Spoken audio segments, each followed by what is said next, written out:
জুলাই ৩৬ আন্দোলনের প্রথম শহীদ রংপুর বেগম রোকেয়া বিশ্ববিদ্যালয়ের মেধাবী ছাত্র আবু সাঈদ হত্যাকাণ্ডের অভিযোগ গঠন শুনানির জন্য দিন ধার্য ছিল।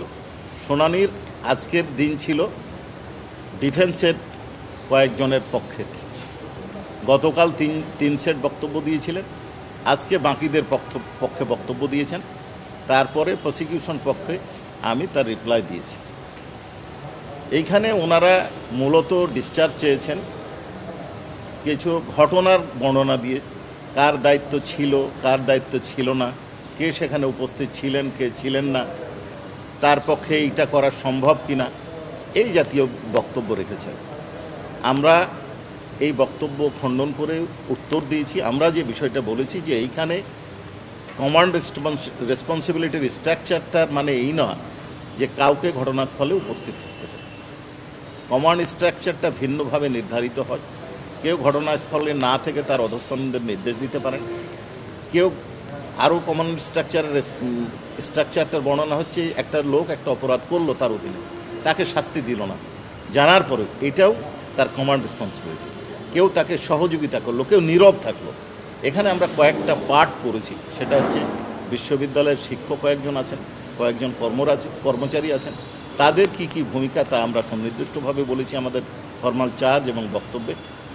এবং কে কি পার্ট নিয়েছেন, কাদের বিরুদ্ধে কি অভিযোগ, সে সম্পর্কে আমাদের কি প্রমাণ, অর্থাৎ অডিও ভিডিও সিসি ফুটেজ সাক্ষীদের স্টেটমেন্ট সকল কিছুই আমরা দাখিল করেছি।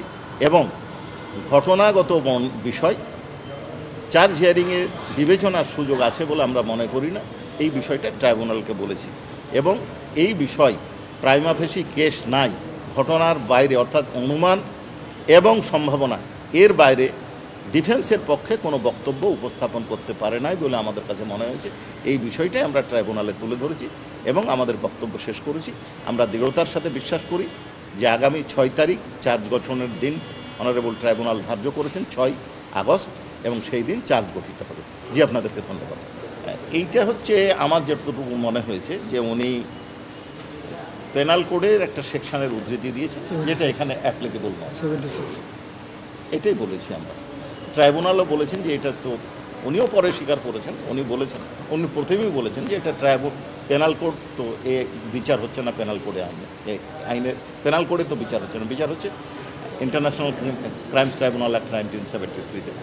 এটা হয়তো মিসকনসেপশনের কারণে হয়েছে, অথবা উদ্ধৃতি দেওয়ার জন্য হয়তো উনি রেফারেন্স আকারে দিতে পারেন, এটা উনি ভালো বলতে পারবেন কেন রেফারেন্স। এখানে আমাদের যে বক্তব্যটা হচ্ছে যে 4-5টা স্টেজে আছে।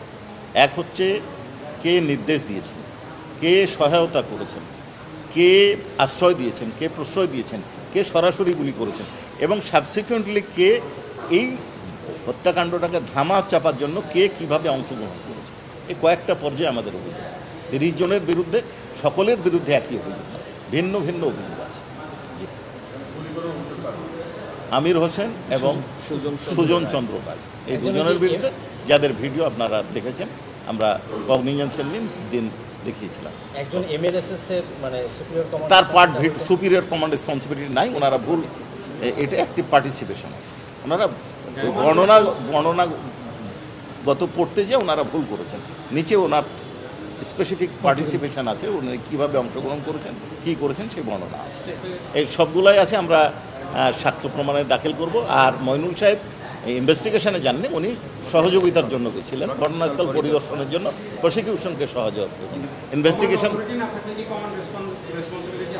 কমান্ড অথরিটি উপস্থিত থাকতেই হবে এরকম না, উপস্থিত থেকে কেউ নির্দেশ দিতে পারে, অন্য কারো নির্দেশিত হয়ে আরেকজন নির্দেশ দিতে পারে। কমান্ড রেসপন্সিবিলিটিতে একই সাথে 5 জন রেসপন্সিবল হতে পারে, কোনো বাধা নেই। এইটা ক্ষমতা আছে, তার মানে এই নয় যে আমরা ইনভেস্টিগেশন করছি, আমরা ইনভেস্টিগেটরদেরকে সহায়তা। তাদের ভূমিকা তো বললাম, কমান্ড রেসপন্সিবিলিটি, তারা ফ্যাসিলিটি করেছে, নির্দেশ দিয়েছে, সহযোগিতা করেছে, শাস্তি দেয় নাই, সবগুলো আমরা বলেছি। আমাদের ফর্মাল চার্জে আছে, ডিফেন্সকে ডকুমেন্ট সরবরাহ করেছে, স্টেটমেন্ট আছে, আমাদের সার্কামস্টেন্সিয়াল এভিডেন্স আছে, আমাদের কাছে সমস্ত বিষয়। আমরা thorough comprehensive and thorough investigation করার পরে তদন্তকারী কর্মকর্তা আমাদের কাছে রিপোর্ট দেখাচ্ছেন এবং ফুল স্ক্রুটিনি আমরা ইনভেস্টিগেশন রিপোর্ট কি বলে স্যার আপনারা কনফিডেন্ট যে চার্জ ফ্রেমে আমরা কনফিডেন্ট, আমরা আশাবাদী ইনশাল্লাহ ন্যায় বিচার হবে এবং চার্জ ফ্রেম হবে।